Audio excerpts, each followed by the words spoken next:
Schweizer Meisterschaft 2021 Task 1. Es läuft ganz und gar nicht so, wie ich das gerne hätte, aber die Frage ist, schaffe ich es trotzdem noch ins Go? Let's see!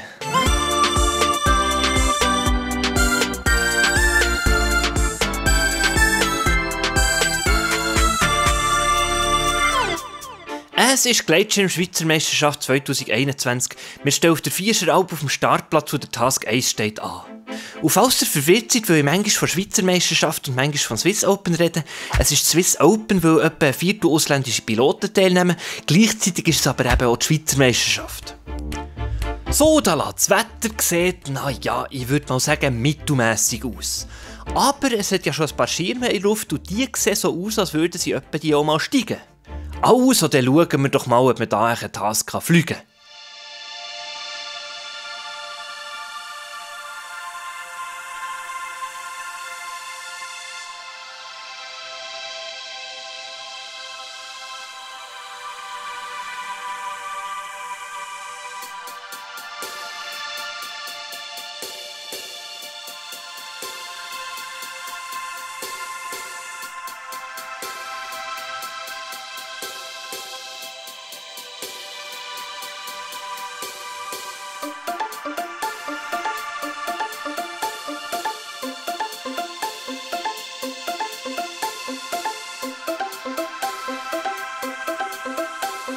Am Anfang hat es also ziemlich hart gehabt, da irgendwie raufzukommen. Die vielen Schirme in der Luft helfen zwar dabei zu sehen, wo es steigt. Wenn ich aber dann mal etwas gefunden habe und eindrehen will, ist mir dann garantiert mindestens einer im Weg. Hier vorne ist es aber endlich mal einigermaßen anständig gestiegen.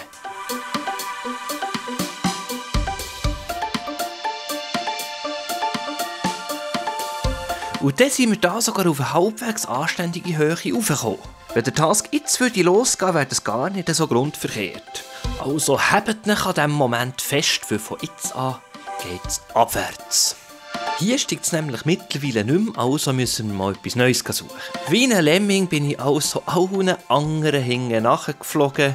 Immer weiter weg vom Startzylinder fliegen wir da sogar unter dem Startplatz vorbei, bis ich da eine Viertelstunde vor dem Erststart deutlich unter Startplatzhöhe in einem No-Shifter am Drehen bin. Lange habe ich das aber nicht gemacht, weil ein bisschen weiter vorne hat es ein bisschen Sonne drin hatte. Dort ist es dann zumindest ein bisschen aufgegangen.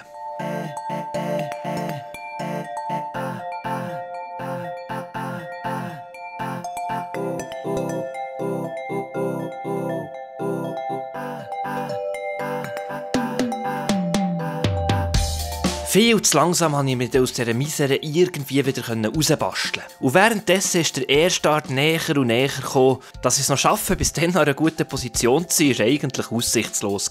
Aber ich war schon froh, dass ich nicht abgesoffen bin.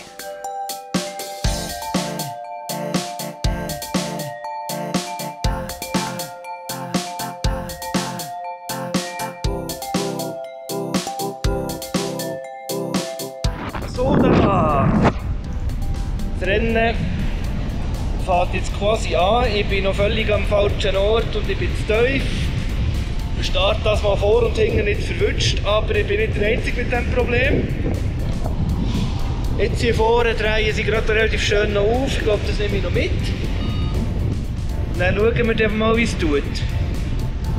Aber ich bin immer hinten drin. Was nicht muss heissen, dass ich nicht ins Goal komme. Ja, das steigt schön hier. Und sie drehen rechts, das finde ich sehr viel sympathischer.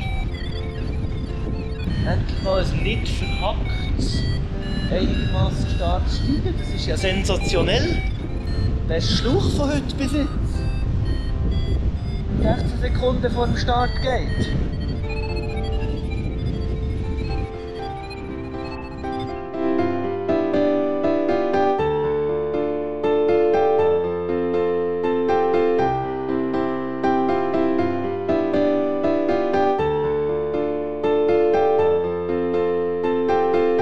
Und für einen kurzen Moment ist es jetzt zur Abwechslung mal so richtig gut gelaufen. Nach dem starken Steigen habe ich eine fantastische Linie so ein bisschen hinten durch verwünscht. Gestartet. So, endlich bin ich in den Startzylinder reingeflogen. Was haben wir zeitlich? bin ich gerade rein. Einmal ein paar Minuten zu spät. Jetzt fliegen wir den Race einfach mal weiter. Und es ist schon gerade mal ganz gut weitergegangen. Im Vorgleiten habe ich kaum Höhe verloren.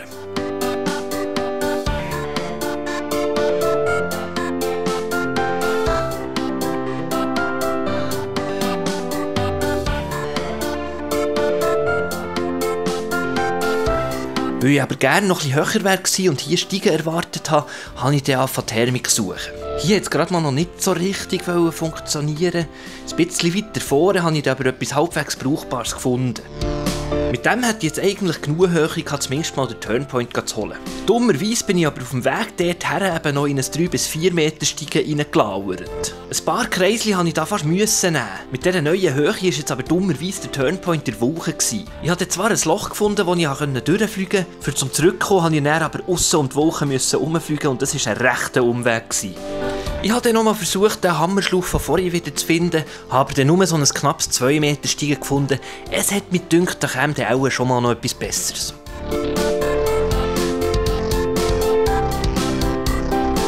Beim Vorfliegen hier hatte ich dann irgendwie immer noch das Gefühl, es käme dann nächstens noch der 3 Meter Schlauch, den wir wieder raufhätten. Ich hatte zwar ab und zu halbwegs brauchbare Steigen, aber da bin ich einfach durchgeflogen. Bis ich die Höhe dann wirklich mal gebraucht. Ich habe ab und zu mal so ein Kreisli gemacht, bin aber mit dem Steigen nie wirklich zufrieden und bin aber dann wieder weitergeflogen. Ja, also das ist auch eine von diesen ganz guten Methoden zum Zeitvergeuden. Irgendwann bin ich dann auf die grandiose Idee gekommen, dass es dort vorne bei den Felsen ja vielleicht sohren könnte. Also gesohrt hat es ja schon, aber besonders viel Höhe gewonnen habe ich also nicht.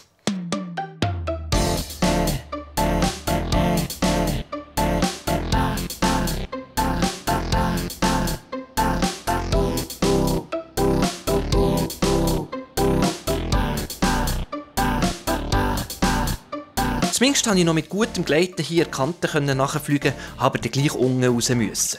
Hier über der Bergstation vor Fischeralp-Gondel steht ja häufig auch noch ein Schlauch. Funktioniert hat er aber nicht so richtig, von dem her bin ich jetzt langsam aber sicher im Überlebensmodus gewesen. Also habe ich angefangen, jeden kleinsten Scheiß auszudrehen, sei es noch so schwach, Hauptsache ich saufe nicht ab. Das Problem war jetzt aber, dass die Querung auf Belwald ist angestanden und für das hätte ich eben ziemlich viel Höhe gebraucht. Das schwache Zeug, das ich hier ausgetragen habe, hat mich zwar vor dem Absaufen gerettet, wirklich hoch kommt man mit diesen Dingern aber einfach nicht. Dann bin ich halt noch ein bisschen hinterher um eine Ecke geflogen, in der Hoffnung, dort noch etwas Brauchbares zu finden.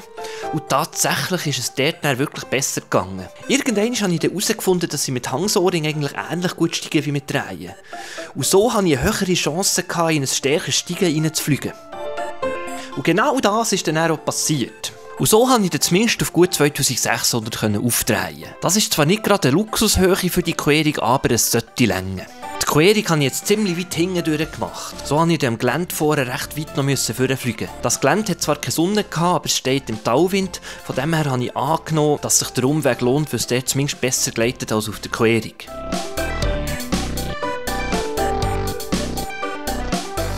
Das Gleiten war zwar ganz gut, aber ein bisschen Höhe hätte ich eben auch noch gebraucht. Weil es mit dem Sohren hier nicht so wirklich hat funktioniert, bin ich dann halt mal den Turnpoint holen. So, und jetzt musste ich wieder Höhe machen für die Querung zurück an die Fischeralp. In diesem schwachen Steigen konnte ich dann zwar ein paar Meter machen, dann hat es aber angefangen abschatten und die Thermik hat dann auch abgestellt. In der Zwischenzeit hat es aber an dieser Flanke weiter hinten, wo ich herkam, wieder Sonne gegeben. Also bin ich mal dort hergeflogen. Dann ist mir aber noch etwas anderes aufgefallen. Die gesamte Fischeralp ist komplett im Schatten gestanden. Wenn ich jetzt die Querung hätte gemacht, wäre ich also ziemlich sicher abgesoffen. Von dem her bin ich jetzt schon zufrieden gewesen, wenn ich zumindest meine Höhe halten kann. So kann ich nämlich hier warten, bis es dann wieder Sonne gibt und dann die Querung dann wagen, wenn ich eine Chance sehe, ihn wieder anzuhängen. Und das hat sogar ganz gut funktioniert. Es war zwar ein Wahnsinns-Bastel, aber ich konnte sogar ein paar Meter machen, bis es nachher auch hier abgeschattet hat. Nach dem Gelände ist dann sehr schnell gar nichts mehr gegangen. Ich bin aber dann ein bisschen rausgeflogen und konnte dort noch ein paar Meter machen. Und in der Zwischenzeit sind auf der anderen Seite auch schon die ersten Sonnenstrahlen wieder reingekommen. Und weil es hier langsam wirklich nicht mehr gestiegen ist, bin ich dann mal auf die Querung.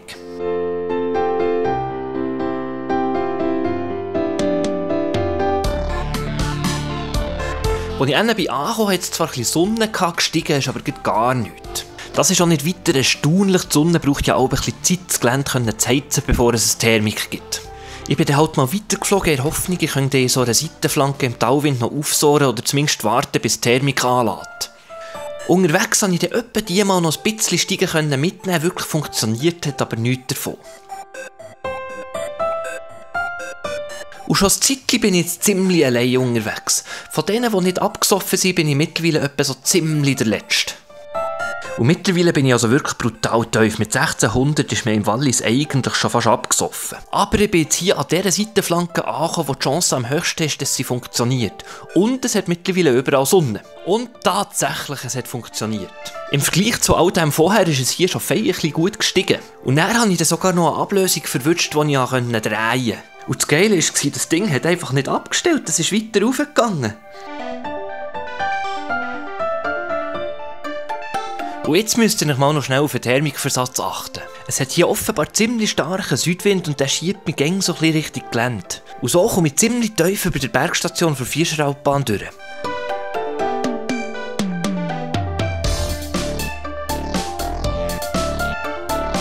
Und so bin ich doch tatsächlich auf unglaublichen 2800 Meter der Basis oben angekommen. 1200 Meter in einem Schlauch, das ist feierlich geil. Ich fliege jetzt hier am Rand vor Wochen so, dass ich gerne gegen links ausweichen könnte, wenn es mich aufziehen würde. So, jetzt haben wir den letzten Turnpoint vor der ESS auch noch genommen. Der Südwind ist hier oben schon ziemlich stark, ich habe teilweise fast Angst, dass es mir links den Gletscher runterblasen. Aber ich brauche jetzt gerade mal noch ein Gleiten von gut 1:10 für ins Goal und bei diesem Südwind müsste die Flanke hier eigentlich sohren. Et voilà, so sollte ich jetzt eigentlich nichts mehr aufdrehen. Ich muss hier sogar ein bisschen rechts vor Flanke wegfliegen, für dass es mich nicht in die Wolke reinzieht. Seit dem letzten Schlauch bin ich bis jetzt schon ziemlich viel Vollgas geflogen, abwechslungsweise für unter der Wolke zu bleiben oder wegen dem starken Sinken. Wahnsinnig lustig war das aber nicht gewesen. Der starke Südwind hat alles so ziemlich turbulent und verschossen gemacht. Aber ab hier fliege ich jetzt sowieso nur noch Vollgas, ich habe längstens genug Höhe, für ins Goal zu kommen.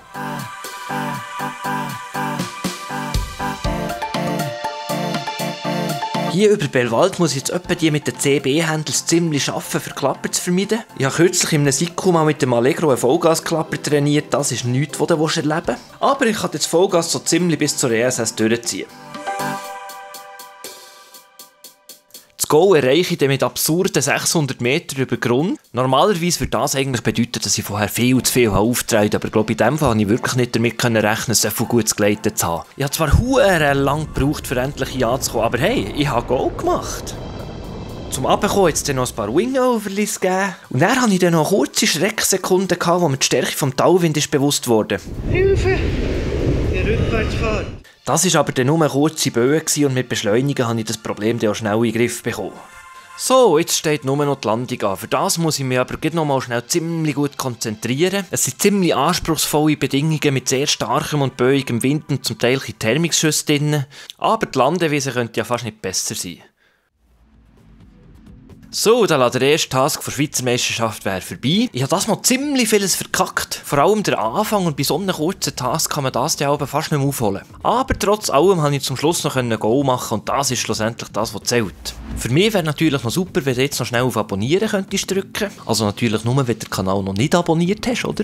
Ja, als nächstes mache ich jedenfalls jetzt mal das Video vom Task 2 der Schweizer Meisterschaft. Wenn du benachrichtigt werden, wenn das dann rauskommt, dann könntest du jetzt noch schnell das Glöckchen neben dem Abonnieren-Knopf aktivieren. Und falls du es noch nicht gesehen hast, hier hätten wir noch ein Video von meinem letzten Wettkampf in der Vogesen. Und das Video hier ist im Rahmen der Schweizer Meisterschaft letztes Jahr entstanden. Da ist mir noch mal eine deutliche Runde schlechter gelaufen.